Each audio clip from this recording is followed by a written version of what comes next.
Okay, so we like to stay ahead of the curve, with the latest news. Absolutely. And this deep dive is straight from the headlines, and it might make you a little uneasy.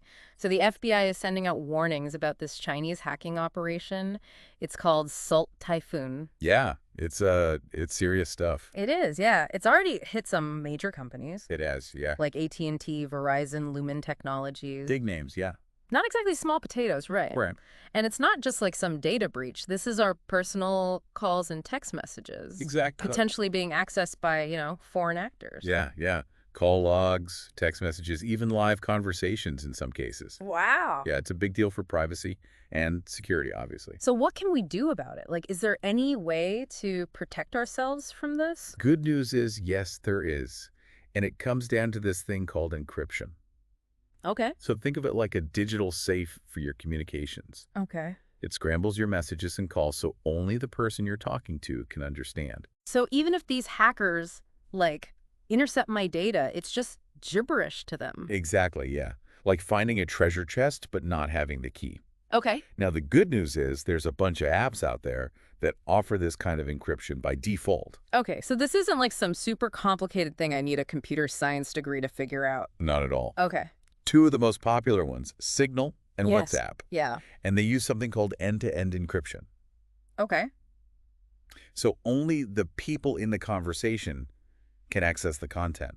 Not even the app developers themselves can see it. Wow, that's impressive. Yeah? So should I just ditch regular texting and calling and just use these apps? It's definitely a good step if you're concerned about privacy. Okay. I mean, Signal and WhatsApp work just like your regular messaging apps. Yeah.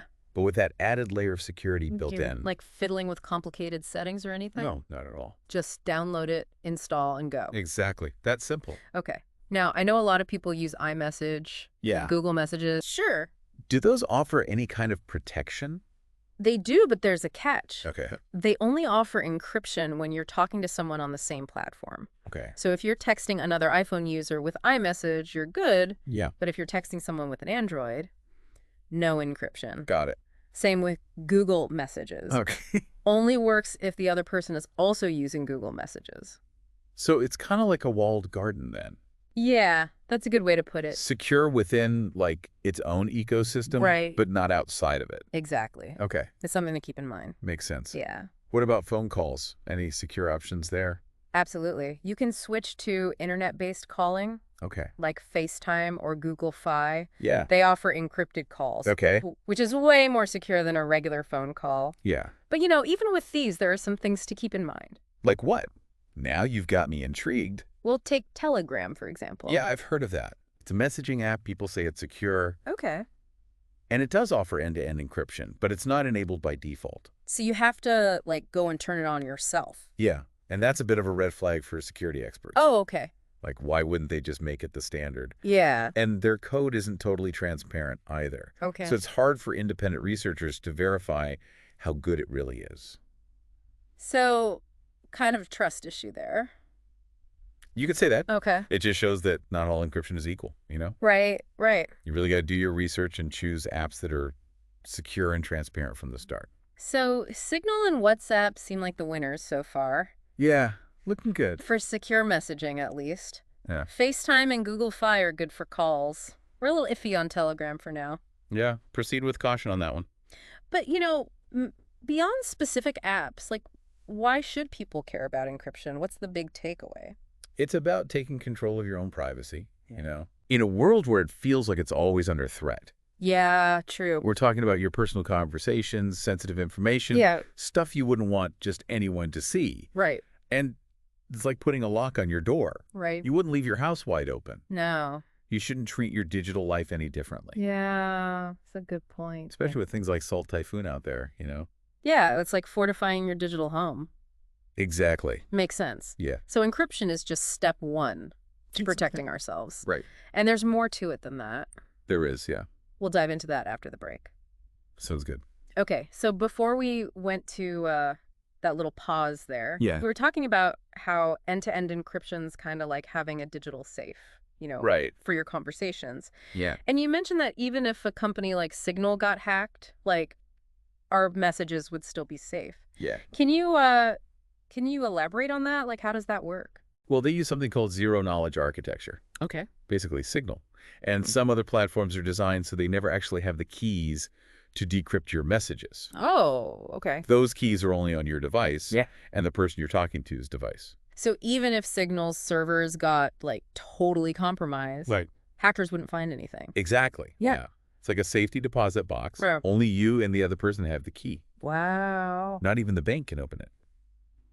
That's a really good analogy. And a big deal for security and privacy. It is.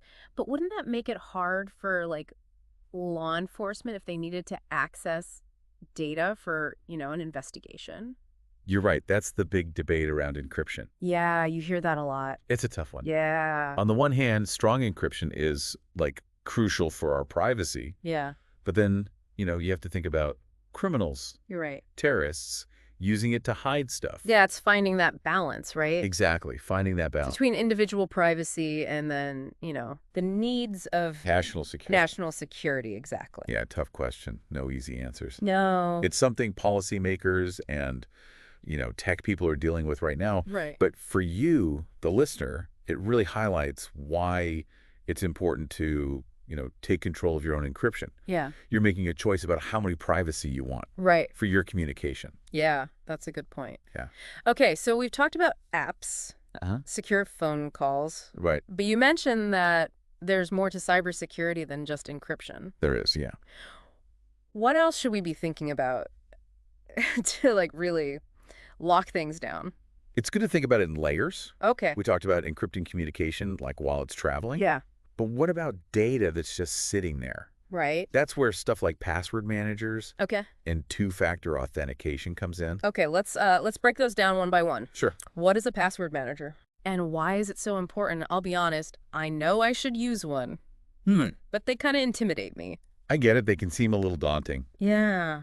but they're really key for good security. Okay. Just think, how many online accounts do you have? So many. Right. Email, social media, shopping, banking. Yeah, I've lost count at this point. exactly. And you should have a unique, strong password for every single one. Right. That's impossible to remember. It is. That's where the password manager comes in. Okay. It's like a vault for all your passwords. Okay. You just have to remember one master password. Oh, so I just need one really strong password Exactly. for the manager itself. Right, and most of them can even generate strong passwords for you. Okay. So you don't even have to come up with them yourself. Wow. And they can autofill your login details. So it's like convenient and secure. Exactly. Okay. Plus, no more reusing passwords, which is a huge security no-no. Why is that so bad? Reusing passwords. Let's say one of your accounts gets hacked, Okay. and you use the same password for other stuff. Right. The hacker now has the keys to all your other accounts, too. That's terrifying. It is, yeah. So Password Manager helps me create strong passwords for all my accounts. Keeps them safe. I don't have to remember them all. Exactly. That's a good deal. It is, yeah. Okay, what about two-factor authentication?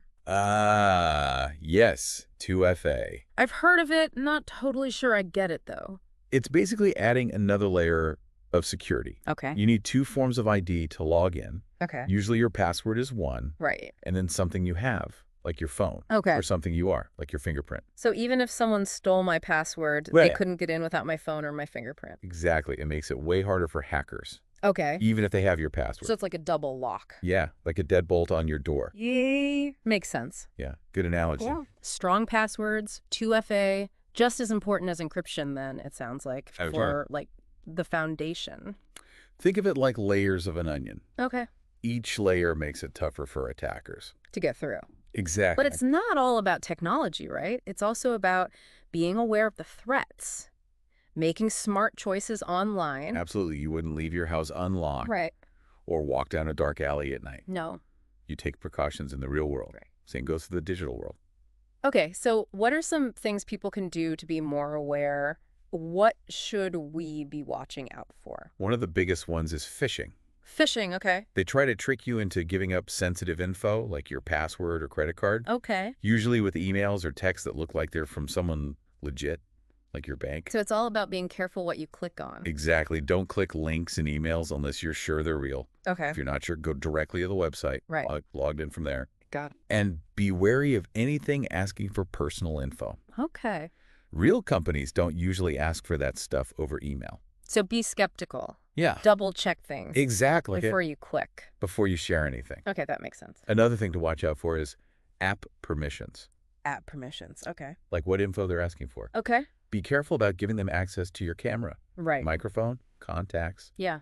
unless it's really necessary. I never think about those. It's easy to just click allow.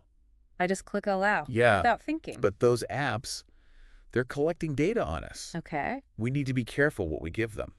So it's about being aware of our digital footprint. Yes, What are we sharing? What are you putting out there? Yeah. It's not just about protecting yourself either. Okay. It's about protecting your family, your friends. Right. Spread the word. Tell people about this stuff. Yeah. That's a good point. Yeah. Help everyone be more aware. So cybersecurity is not just an individual responsibility. It's Right. like collective. It is. We all have a role to play. Yeah, we got to work together Absolutely. to make the digital world a safer place. But we've only scratched the surface here. Oh, really? There's so much more to cybersecurity. Okay, well, we've got to take another break, We do. but we'll be right back Sounds good. to dive even deeper. Deeper we go. Okay, so we've talked about encryption, password managers, Right. two-factor authentication, and Yeah. all those phishing scams. Right. It's a lot, but it feels kind of good to know Yeah. that there's stuff we can actually do Absolutely. You can take control. to protect ourselves. Yeah. Yeah. And you don't have to be like a cybersecurity expert right away. No. Just, Take it step by step. small steps. Yeah. Like working out a muscle. Right. The more you do it, the stronger it gets. Makes sense. Yeah. So let's say I downloaded Signal. Okay. I'm using a password manager. I've got 2FA on all my important accounts. Great. What else can I do, like, to really level up, That's a great question. What are some of the more advanced techniques Okay. that maybe we haven't talked about? Well, one thing that comes to mind is using a VPN, A VPN, okay. Yeah. I've heard of those. virtual private network. But I don't really know what they do Yeah. or why I'd need one. It's all about how you connect to the internet, Okay. like when you're on public Wi-Fi. At a coffee shop or, the airport? Exactly. Anyone could be watching your internet traffic. Oh, okay. A VPN basically creates like an encrypted tunnel Okay. between your device and a private server. Okay. Hides your IP address, scrambles your data. So it's like a shield Yeah. then around my activity. It Then gets it can see what I'm doing. much harder to snoop, So, like, if I'm doing online banking especially important for that. or shopping or something, Sensitive stuff. yeah, makes sense. But even if I'm not doing anything, it's super sensitive, It's still good for privacy. a VPN can help. Yeah, makes it harder to track you. So it's useful even on my home network. More important on public Wi-Fi, but Yeah. even at home, it adds protection. Your Yeah. internet provider. YISP. Yeah, they can see everything you do online, Really? and they can sell that data. Wow, I didn't know that. It's true. So a VPN can stop that. It encrypts your traffic, sends it through a private server. So my ISP can't see it. Exactly. Okay, I'm starting to see the value here, Good. but there are so many VPNs out there. There are a lot, yeah. How do I know which one's good? Do your research. Choose one with a good reputation, Cool. security and privacy. Okay. Look for things like the no logs policy. No logs policy, what's that? They don't keep records of what you do online. Oh, And strong encryption, of course. so kind of like choosing a messaging app then. It is. Similar idea. Look for transparency. Uh-huh. Good encryption. Strong encryption. And that they care about privacy, Exactly. but a VPN's not like a magic solution. No, right? no silver bullet. Just one piece of the puzzle, Right. like we've been talking about. It's about layers of protection. Right. Encryption, Passwords, strong passwords, 2FA, VPN, being aware of what's out there. smart choices. Right. It's a lot. It's a whole strategy. It is, but it can feel overwhelming, I understand. especially if you're not like a tech person. Right, but there's help out there. Like, where can people go to learn more? There are some great websites, Okay. like the Electronic Frontier Foundation, EFF, Okay. and the National Cybersecurity Alliance, NCSA. Okay. They have tons of info on this stuff. We'll link to those in the show notes Okay. so people can check them out. Definitely. And man. it's important to, like, stay updated, right? It is, yeah. The threats are always changing. So cybersecurity is not just something you set up once and forget about. No, it's ongoing. You got to keep learning. Stay vigilant. Well, this has been really eye-opening for me. Good. I'm glad. I feel like I know a lot more now That's the goal. about how to stay safe. You're taking control. I am, yeah. I feel empowered. Yeah, and I hope our listeners are feeling that too. Me too. You don't have to be a tech whiz to do this. Right. Just take small steps, stay informed. You can have a much safer digital life. That's a great point. Well, that's all the time we have for today. It flew by. It did. But remember, everyone, knowledge is power. Absolutely. And when it comes to cybersecurity, that power's in your hands. You have the control. You do. Take charge of your security. So encrypt those messages, lock down those passwords, Be aware of the risks. and take back your digital privacy. You got this. You heard it here first, folks. Stay safe out there. Thanks for joining us on this deep dive. It was fun. Until next time, stay safe, everyone. Bye for now.